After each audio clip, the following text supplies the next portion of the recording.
I'm here with Jonathan Merritt, an award-winning writer on religion, culture, and politics. He currently serves as a contributing writer for The Atlantic and senior columnist for Religion News Service. Jonathan has published more than 2,000 articles in respected outlets such as USA Today, National Journal, The Week, The Washington Post, and Christianity Today. As a respected voice, he's been interviewed by ABC World News, NPR, CNN, PBS, MSNBC, Fox News, CBS 60 Minutes, and the New York Times. Jonathan is author of 3 critically acclaimed books, including Jesus is Better Than You Imagined and A Faith of Our Own, Following Jesus Beyond the Culture Wars. He has collaborated on or ghostwritten nearly 30 additional books, with several titles landing on the New York Times, USA Today, or Wall Street Journal bestsellers lists. Thank you, Jonathan, for joining us today. Oh, it's my pleasure, Brian. To start off, perhaps you could tell us how and why you first started writing.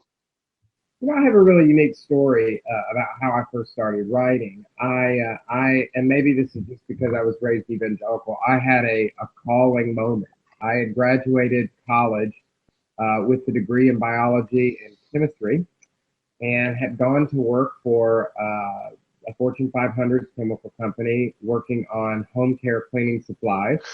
And it was, I was working in a mid-rise building in Atlanta. I hated my job, and 8 months in, I remember I was sitting in my cubicle looking out at the interstate, and it was like I felt God say, "You're going to write." And I thought, well, that's weird, because I'd only taken one writing course in college. It was an elective English course, and I'd clept out of all of my other English courses. I'd never written a shred of anything. I had a degree in science. I didn't have any connections. I'd never been published before. But I believed that that was what was going to be true for me. And so I quit my job and began to pursue that. And it took me 3 years of rejection after rejection after rejection until I published my first article. And during that time, I was just learning to write by reading books on writing, by connecting with other writers, just relentlessly sort of training myself. And maybe in some ways, that can be a discouraging story, because there will be writers who watch this and say, well, I've never had a calling moment. I never felt like God was sort of saying something to me. And that's fine. Most writers I know haven't had that calling moment. But I think where it can be encouraging to all writers is this. We all feel this sense of, this sort of overwhelming sense of not being enough, or not having what it takes. And you can take it from me, somebody who who was formerly trained in science, who had never taken an English course, who had no connections in the industry, and who had never been published before, that it is possible with enough hard work and enough talent, you can really get it done, because I think I'm proof of that. Well, that really is a great story, Jonathan, and I think it is very encouraging to young authors that perseverance pays off. So you've written many different things. Can you give us an overview of the types of articles and books that you have written? Yeah, so I have written, of course, now I have a regular column that I write for The Atlantic, and I write regularly also for Religion News Service. But, I've kind of written all over. And I always say I'm a faith and culture writer. As a columnist, that's what I cover, faith and culture, which is sort of the intersection of religion and public policy, public opinion, current events, media, arts and entertainment, theology in the church. So anywhere where kind of religion brushes up against something bigger, that's really where I live. And I love that. That's it for me. It just feels right. It's something I'm good at. It's something I'm interested in. And I've written a little bit outside of that, but in general, that's kind of where I stay. And I think it's important for authors to think about what their focus is, so that they are consistent and they create expectations among their readers. When it comes to books, I've written 3 books for myself under my name. I am under contract now for 2 more books. And then I also work as a coach and a consultant and as a ghostwriter. And so, in some capacity, I've worked on now 34 other projects on a range of genres. Now, most of them are spiritual books because that's what I do. That's what I'm known for. But I've worked on leadership books. I've worked on business books. I've worked on memoirs. In fact, I had in May I had a New York Times bestseller come out that was a memoir of a Grammy-winning musician.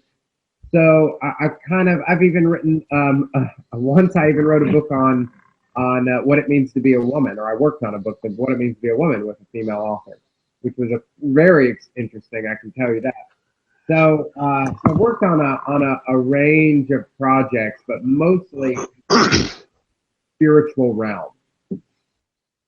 Well, that's got to be exciting on multiple dimensions, both, in terms of the partnerships that you forged to write with other people, as well as, what you've said kind of your primary focus is today. I think you, just in every day's news, there are plenty of opportunities to tie spirituality into the craziness that's present in the world today. Yeah, that's right.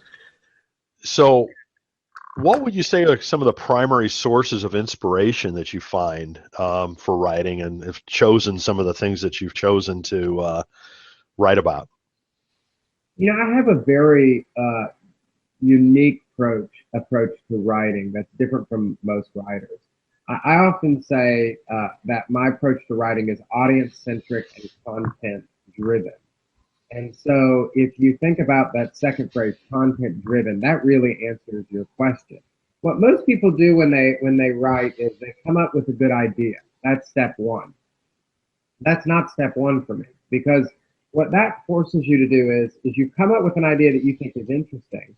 Maybe you're the person to write that idea, and maybe you're not. But you fall in love with this idea, you marry this idea, and then what you do is you go scramble and you look for stories and quotes and sermons and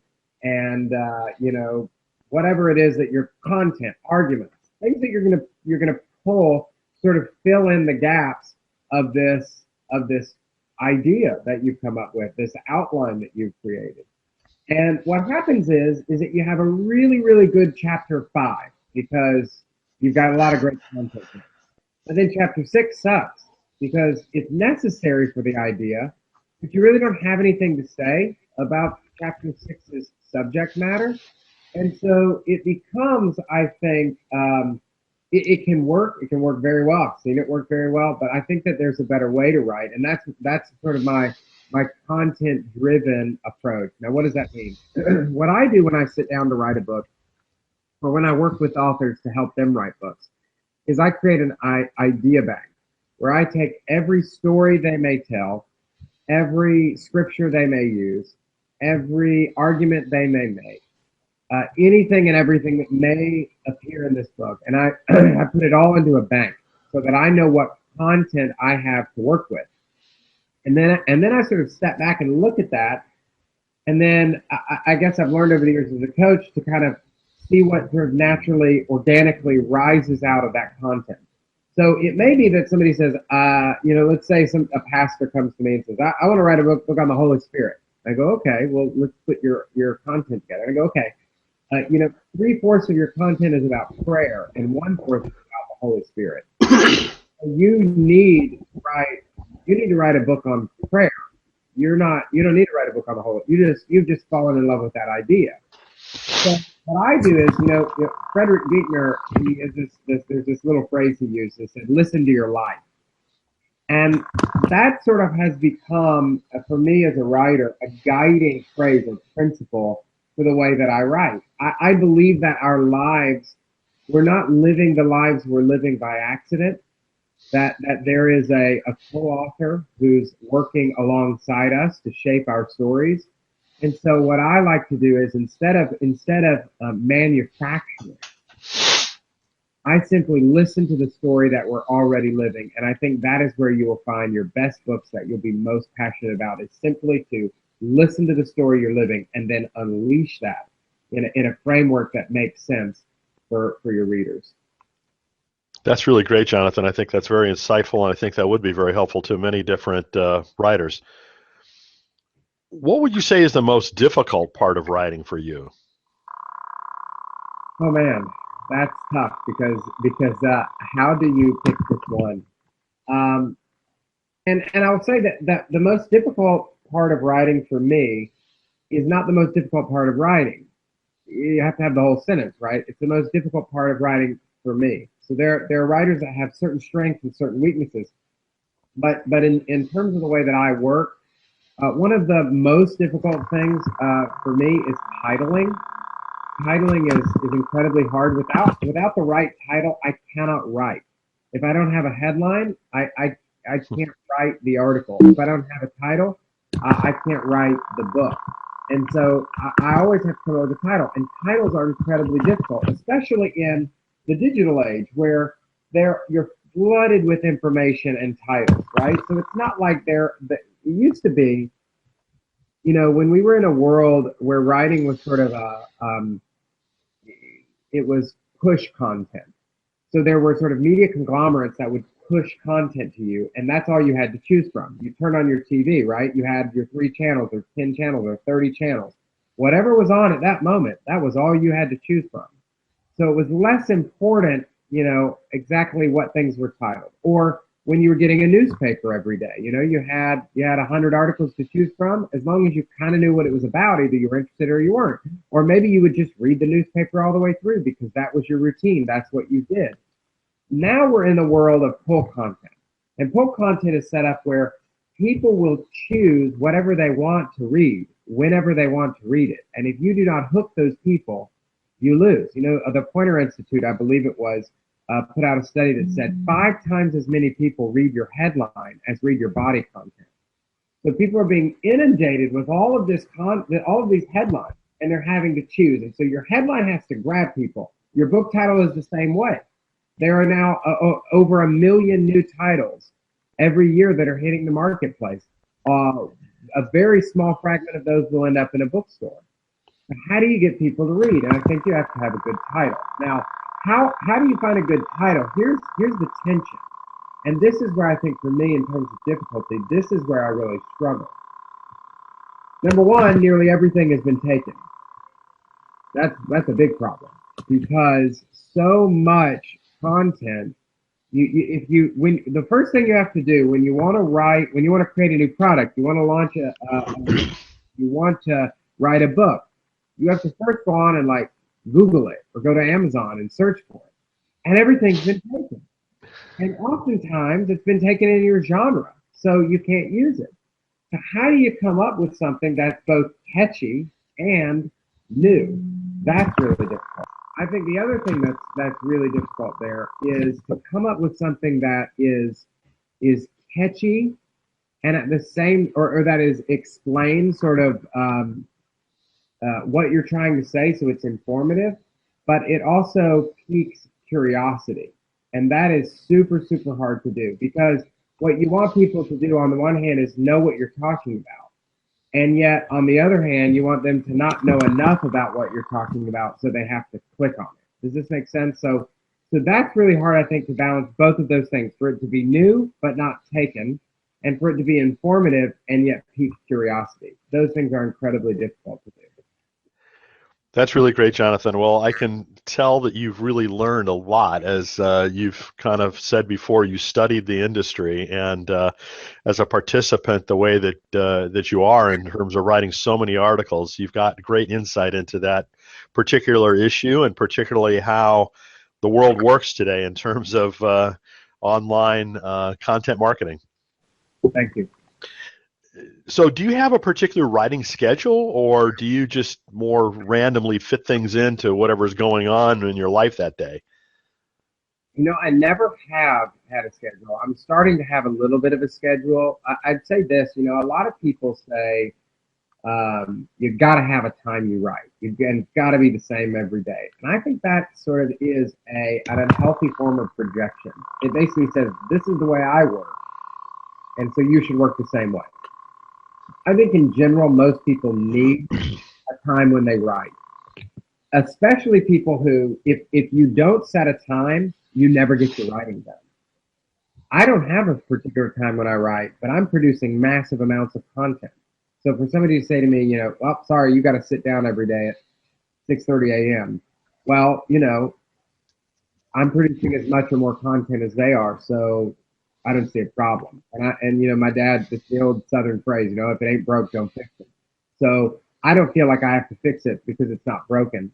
For most people, you need to have that time or you will not get it done. And so I understand that that's very important for people. But a few years ago, I took a personality test called the Berkman test. And it all talks about the ways that you're built and the needs that you have that need to be met in life. And in mine, one of the biggest needs I had was change. So for me, I need to change when I write, and I need to change where I write. I'll get off this call with you, and I'll write from here for a little while, and then I've rented an office about 15 minutes from here. I'll go in and I'll write there, and I'll probably write there for 5 or 6 hours, and then I may go to a coffee shop for a little while after working hours, and I may write there or answer some emails there, and then I'll come home, and if I get a spark tonight at 11 p.m., I'll sit in my bed and I'll write again. And so I have a need for that, and people used to see that as a weakness. I don't see it as a weakness anymore. I see it as the way that I'm built. So I would say to writers, figure out how you're built, lean into that, and see if it works. If it works, great. Don't feel any pressure to change that to fit someone else's form. If not, then you need to do it the way that other people do it, because I like the way they do it better than the way you don't. That's really great. Well, I think your productivity level speaks for itself, Jonathan. So I think you're right. You don't need to fix it. So as you began your career and even today, what other authors would you look to as role models? I'd say initially one of the first ones I looked to was a lady named Margaret Feinberg. I'd read one of her books early on, and it just really spoke to me. She and I have worked together now in a professional capacity. She's become my mentor, and so she really has shaped me in not just from a distance but close up. I think that's really important for people to find what I call an iron sharpener, somebody who can help you grow, who can read your stuff, who the scripture says like iron sharpens iron, so one person sharpens another. How do you find that person who can kind of be in this with you so that you're both together growing in your craft? And Margaret has been that for me, even as we've worked to train other writers. That's Margaret has been that for me. But then there are other writers who have really taught me a lot from afar. I love Barbara Brown Taylor. I love Anne Lamott, Frederick Buechner.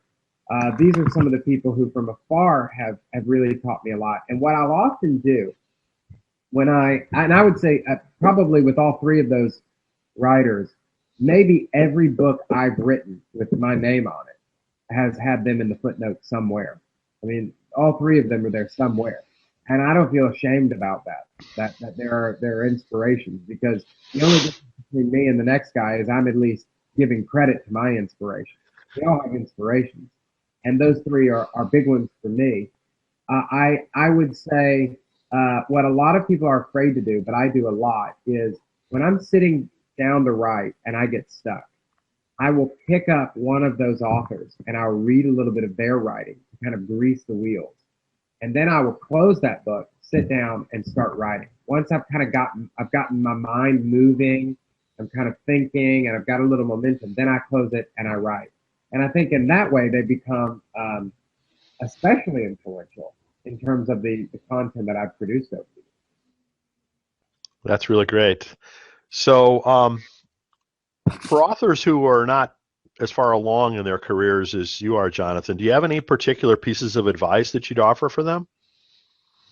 The most important piece of advice when I have been doing a thing called Writers Boot Camp, and it's one of the first things that I say to writers the second we start the course. You are the plan. You're the plan. I think a lot of people new writers think, well, I'm a good writer, and my English teacher told me I was a good writer. My mom told me I was a good writer. So all I've got to do is do some good writing, and somebody's going to pick it up and make me a star.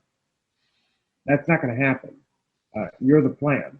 Or people think I'm going to get a book contract and they're going to shower me with a marketing budget and they're going to go out and sell my book. No, they're not. You're the plan. You're the cake. There's plenty of icing out there, but you're the cake. You're the substance. You're the center. So you are responsible for identifying your audience. You're responsible for building that audience, for expanding your audience. You're responsible for coming up with good ideas. You're responsible for networking with other writers. You're responsible for making connections with editors. You're responsible for growing in your craft. You're responsible for going to events like this event, this webinar, for participating in these so that you can become better at what you do. You're responsible for making sure that you know how to edit well. You're responsible for finding a book idea, for producing a great proposal, for selling that proposal, for finding an agent, and once that book comes out, for marketing it and selling it and creating that product in a packaging that is attractive to your readership. So from start to finish, you are the plan. So I often tell people, are you willing to work yourself to the bone relentlessly to fill up every hour of your free time and make sure that you get it done and you get it done well with no promise that you'll ever make it? And if people say yes, then I say, okay, now you're ready to write. And now I think that you're ready to make it, because you have to be willing to give it all. I have people come to me and go, well, I don't have time to write. I always say, okay, what's your favorite TV show? Okay, now, yeah, you don't watch that anymore. Oh, how many hours a night do you sleep? Oh, 8? Okay, now you sleep 7. You're the plan, and you've got to work hard. This is not an easy industry, but it is possible for you to make it. But in order for you to make it, you've got to be willing to understand that nobody is going to pick up your slack, that you have got to outwork everybody else. A true entrepreneur is what it takes, right? Right. The CEO of me is another way that I've heard someone say that. Right. That's right. So you said that you're working on a new book. Can you tell us anything about that? I can tell you a little bit, yes. I'm working on a new book that is, the tentative title is Learning to Speak God from Scratch. And the idea is sort of that the language that we use to talk about God has become hollowed of meaning. It's full of landmines, it feels to us simplistic or stale. And I think we need to become fluent in a fresh vocabulary of faith. We need to find new ways to talk about faith. So the book opens up about me moving from the Bible Belt to New York City, where I run into this kind of unexpected language barrier.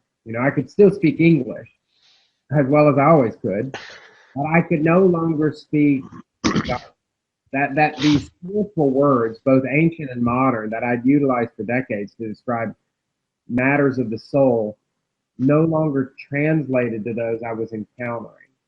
And so I was frustrated, and I started to see, okay, there were words like sin and hell that had become so negative that they just got stuck on my tongue. And then there were others like belief and salvation and grace that I'd uttered so many times I didn't even know what they meant anymore.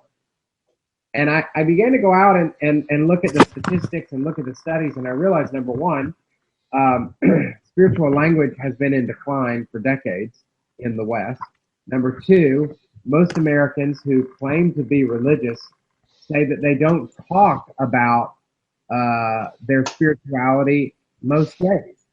And so I started to realize that there was a real crisis, that most of us needed spiritual speech therapy. And that's when I decided to go on this journey to learn to speak God from scratch. And so that's what I hope to do in this book, that it will be a provocative but a liberating book that will be really, I hope, a timeless tool to help burnt out and beat down believers who want to encounter God in fresh ways. Well, that sounds very exciting, Jonathan. I know we'll all look forward to when that comes out. Well, thank you. So that concludes our interview. Thank you so much, Jonathan. I know all your words will be very helpful to aspiring writers. Thank you again. Oh, thanks so much, Brian. I appreciate it.